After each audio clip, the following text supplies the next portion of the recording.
Hello everybody. Today we're going to wrap up the original trio that I started with. So this last one is a 2004 Park Avenue. I like on the design, they have the classic porthole, and then right here they have porthole detail study in chrome and light. Very interesting. And speaking of light, I've been trying to figure out a way how to film this. The best that I noticed was the last one I did because I used natural light, so the glare was minimized. But today I'm filming it in a very dreary day, and I'm hoping between the light over there and the light over there, the glare is going to be minimal. But if not, I'm sorry about that. I've actually looked at some of the other videos on YouTube of how do people even film brochures. And anything short of having those professional umbrella lights, I saw some people actually scan them in, but I'm not gonna scan these things. They're giant, especially some of those older ones that I've reviewed. So I was like, yeah, let's just get this over with the best I can. And if you guys like this stuff, I got a lot more. The Spirit of American Style. All right, so this one is very artistic. So they start with the porthole, which I wish some of the newer Buicks, even the crossovers at this point, just put them on the right spot. Don't put them on the hood. I don't know. I never liked that. Maybe it's cheaper to put them on the hood. All right. So anyway, going through this is a much thinner one. And then I have a couple like as a bonus that I have here. But this one is obviously the most interesting. So they're really playing off this whole silver chromey Buick stuff. Chrome medallion. Studio contrast study. So they're doing a lot of study. I don't know, what are they studying? I mean, they've been building cars at this point for, I don't know, like 80 some years. But look at this. Oh my God. So first of all, this is beautiful. This Park Avenue, I like this Park Avenue the most. Like the last hoorah.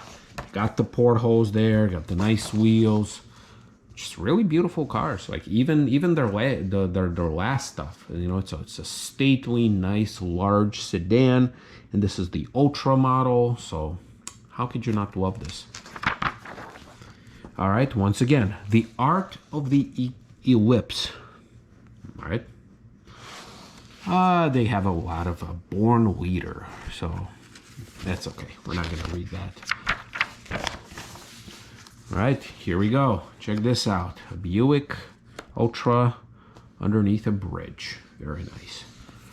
And then here we got studio still like they have all these like signed works of art. So I mean, I would love to have a picture like this. So I don't know if they ever sold any of this stuff, but okay. Well, Park Avenue 06. Oh, I'm sorry, 04. What am I saying? 04. Look at that. Just look at that beauty. Yeah, I mean, obviously this would be the color to get if it was me. But in silver, this is one of those cars that in silver looks nice too. Look at that. Got that Ultra happening right there. Just beautiful cars that they should have been making, just kept updating, and they would have sold it. Okay, leather painted in light. So I don't know why somebody would want to paint leather. A bunch of safety, seat belt, not too interesting. Rear parking assist, they're making a pretty big deal of that. Okay, well, that's fine. Speakers, all right. Yeah, this is what I'm talking about. This is what I'm talking about right there. Once again, cylindrical reflection in chrome. I don't know how much money they spent. I don't know, like I said, why did they go this route? No idea. Some sort of very scientific data here and something on the engine. Yeah. Variable steering assist. Some sort of scientific data again. They're going with the artsy-bitsy stuff. And this is the stuff that I enjoy. The artsy-bitsy stuff. I love how they probably digitally, you know, make sure that the tri-shield is showing much better. Yeah. Oh yeah. This is it. So You see, it's just so huge, like this. Can't even show it to you at once. So trying to keep the glare to a minimum. Yeah, but you got the wood steering wheel right up there. I love this console, this two-tier. I remember most of it was empty plastic, just empty bins, and then I think the cup holders were here. But yes, the heated seats, that little shelf which you could never put anything on, it would slide off. I got the little wood trim right there, and then the little thin wood trim would carry over here. No pillow top seats, but I do remember these seats. These seats were nice. And also the seat belt, I think they had the same feature on the Cadillac. You could adjust the seat belt. Not a big deal, but still was very nice. And then you have, I don't know if you guys can pick that up, a little stitching of the Buick tri-shield there. Yeah, that's all it takes. That's all it takes to make a nice, luxury, comfortable sedan. Oops. There you go. I actually have a hood ornament from a, it was probably from Park Avenue, exactly the same. Actually, no, you know what? I have an older one because mine had color in it. So, nice grill. There we go again. Yeah. I think this is actually not Ultra, I want to say. Not sure where it says that, but this is like we're going back to the standard. You see, oh yeah, because you see no wood on the steering wheel. Love the color too.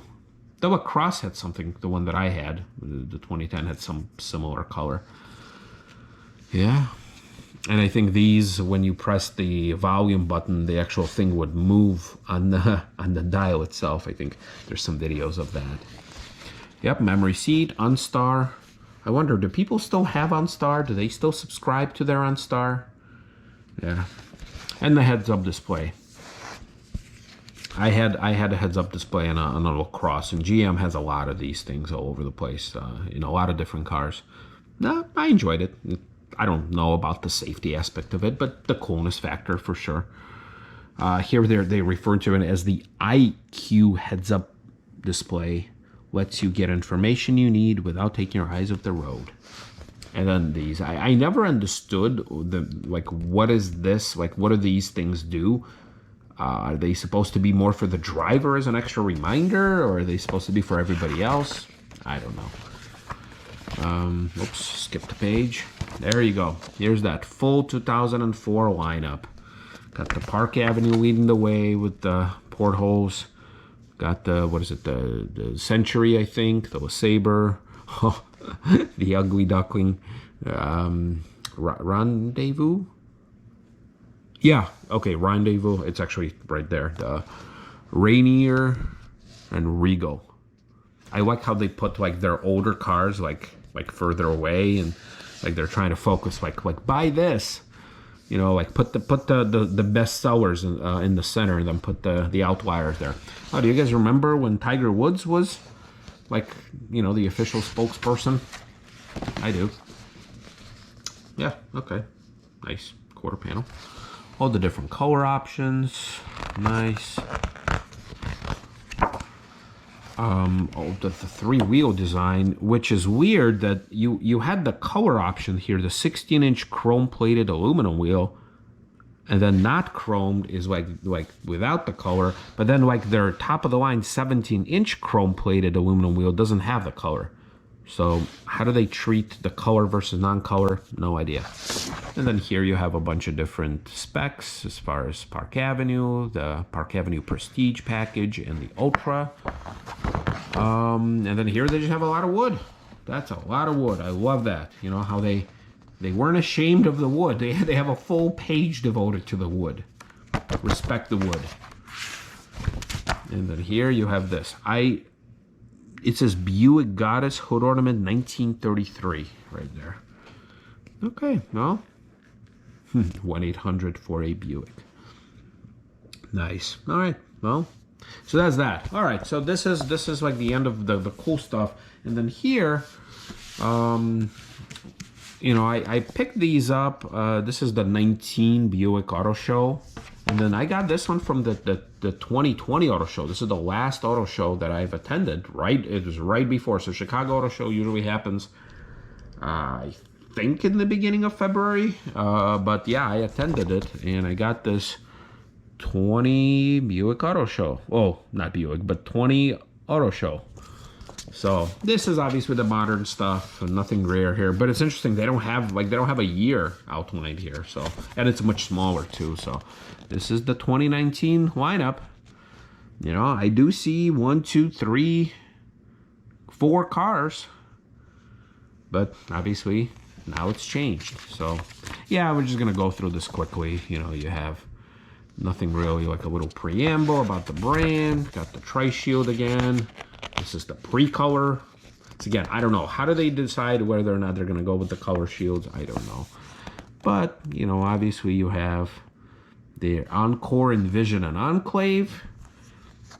They look so much the same. I don't understand. I mean, I understand it's cheaper to make, but oh my God, like how I can't tell cars apart. I mentioned it on a couple other videos. I used to be able to tell cars apart.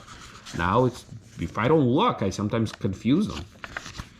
So we got the Enclave here.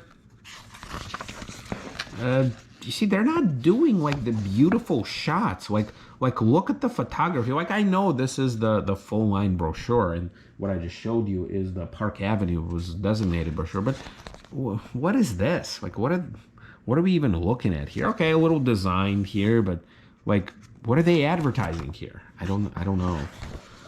So yeah, got the Envision.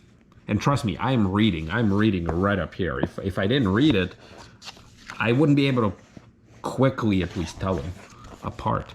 And I like on the Envision how you have the little clock here, if you guys can even see that. I know it's pretty small. Encore, pretty weird car, SUV, truck, whatever. Not truck, definitely not truck. Yeah, okay, so the pictures, they're looking like they're focusing, like from a photography perspective, like they're focusing on the seats. What's so special about these seats? What, that you have a dinky little armrest? Is that the thing? Okay, that you got a sunroof? I don't know. See, like I'm like I like brochures, but even I'm turned off by this. Which Regal would you choose? The wagon, the GS one, or the cheapo one? I don't know. I think I would go for the wagon before I would go for the GS. All right, got the happy family, putting bikes up, folding seats. Got the sporty GS with the race seats.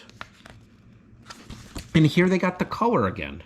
So, I don't know. Regal Sportback. Oh, I forgot about the Sportback. Well, it's discontinued now anyway, so who cares? Yeah, LaCrosse. I like the LaCrosse. I mentioned in a couple of videos. I used to own one, obviously, the 2010. I test drove I think the 2017 model. It was fully loaded. It was a bit pricey. I ended up going with the town car. Cheaper, and I don't know. I get to have more fun. Cascada. I have a video on Cascada that I found unlocked at a dealership. Yeah, very strange. I think very overpriced. Very European Opel style thing. And then, oh, here they're pushing their Avenir line, which now it's just the Enclave, but they had a Rego Avenir, I guess. Yeah, that's a Rego, and then the LaCrosse Avenir, which is very pricey. You have the LaCrosse Avenir, yeah, with the little stitching here. Okay, I don't know. I don't know how successful they are with their Enclave Avenir, but all right, it is what it is. And then you have the Rego Avenir. That's kind of the last. I think out of all the Avenir lines, the Rego Avenir got the short end of the stick. I don't even think it had cooled seats. It had like heated stuff, but not. And they had like the quilted leather. But yeah, I don't think it had a lot of the niceties that the LaCrosse and the SUV had. So, all right. Stay connected. Okay. Yeah, you see, even in the 2019, they still got the OnStar. Like, who does that? Who needs OnStar? I understand that you could be driving somewhere without the cell phone reception. I get that, but still, I don't know. There's something archaic about it. All right, so here's that one. This is also a thin one, so it's from the 2020, and you can kind of see Here they clearly got the Avenir Enclave again. So what do they have? They have a lot of SUVs, crossovers. Yep, look, on their front page, they don't have a single car, sedan. Nothing. Now, this is a 2020, so I think this is when they knew that, you know, in 2019 that they were going to discontinue this. So here they introduced the Encore GX. It's like the little Encore, or it's a one above the little Encore, I think. And then what else we got? Yeah, okay, yeah, it's that revised Encore GX. I don't know, it's not doing it for me. And then the normal Encore, yeah, so the normal Encore is actually smaller. Add style to your every move. And here's where is the style? What is the style? How can you tell this apart from a Chevy, other than, you know, maybe the leather is standard or something, but I don't even think that is. What, the silver bit here? Envision, okay, so it's a little bigger. Okay. The clock this is so odd too, like the clock. Like I like the clock, but what's up with that? Like, is this the style? And actually these buttons are recycled too from other Buicks. So where's the style in that? And then the Enclave. Yeah, I mean, they were successful with the Enclave. I see a ton of Enclaves all over the place. Actually, I see a ton of Avenirs too, so maybe they are more successful than I think they are. Yeah, okay, you got the family, got the dual roof, nice. Got the flowers. Yeah, here we go. Here's the Avenir again. Okay, so they have a little more like brownish stuff. And I think the Avenir is the one that you can get the wood steering wheel, so I guess kudos for that. Yeah, there you go. Look, this is their full lineup. No cars. Encore GX, which I don't really get, to be honest with you. What's the GX? It's a little bigger. And then you have the Envision and the Avenir. Once again, small, extra small, small, medium, large. They look the same. They have very same interior. Very, I don't know what's so sophisticated from the outside in. I don't know. Yeah, that's it. Well, I guess one more page. OnStar. Once again, available. Yeah. I guess the whole automatic calling out to an emergency personnel might be something. But, yeah. Okay, given your connectivity. Yeah. All right, here you go. Some excitement once again. No color, who knows. All crossovers, all SUVs. All right, so I guess for next time, we're going to be focusing on some of these. And we'll see you next time.